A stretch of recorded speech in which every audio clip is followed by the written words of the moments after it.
Does he want me? What is... Are you... Oh! Oh, Twisty. Oh, Twisty. Oh.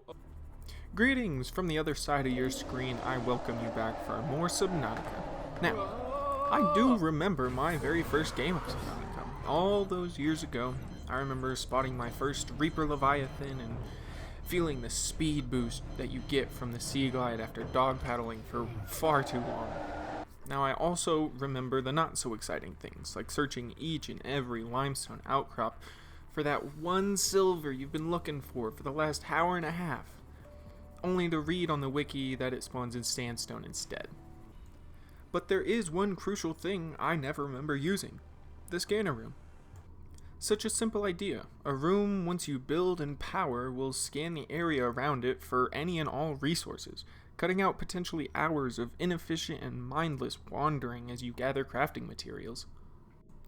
Now, since being enlightened with the wonderful knowledge of resource hunting automation, I always get and power a scanner room as soon as I can for just about every playthrough I go through. And that's what I'm here to show you today. From fragment location and building to powering and operating, I'll cover it all. Alright, so fragments. Now, the scanner room fragments can be found in lots of different biomes, including Cragfield, Grand Reef, Grassy Plateaus, Bulb Zone, Blood Kelp Trench, and the Sea Treader's Path. Now, of all the options, you should only need one wreck in one biome. That would be this enormous chunk of wreckage in the Grassy Plateaus, roughly southwest from spawn. You will find many different fragments here, but I've found 5 scanner room fragments in about a minute just glancing around at the ground, and I'll show you a few of the most common ones, as you can see.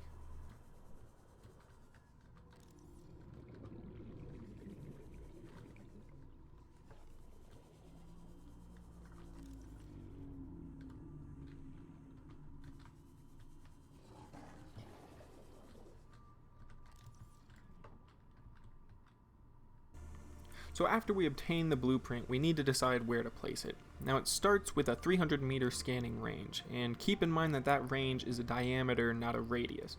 So it'll be a 150 meter radius from all sides.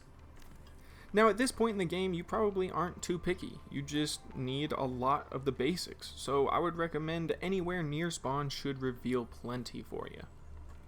It only takes us a minute or two to gather the 5 titanium, 2 copper, 1 gold, and 1 table coral sample required for building. Alright, now that it's built, before we hop in, let's talk power. So, sitting idle, the scanner room consumes no power, but while actively scanning, it consumes 1 energy every 2 seconds, or 30 energy per minute, which is pretty much perfect to have 2 solar panels, which each produce about 1 power every 4 seconds. Just to be clear, that is in broad daylight. Obviously, solar panels don't work at night. Finally, once we have our completed scanner room hot off the fabricator gun press, we can take our first look inside. Now, we have 3 main areas here that we need to familiarize ourselves with. So starting on our right, we have a small fabricator used to make upgrades specifically for the scanning room.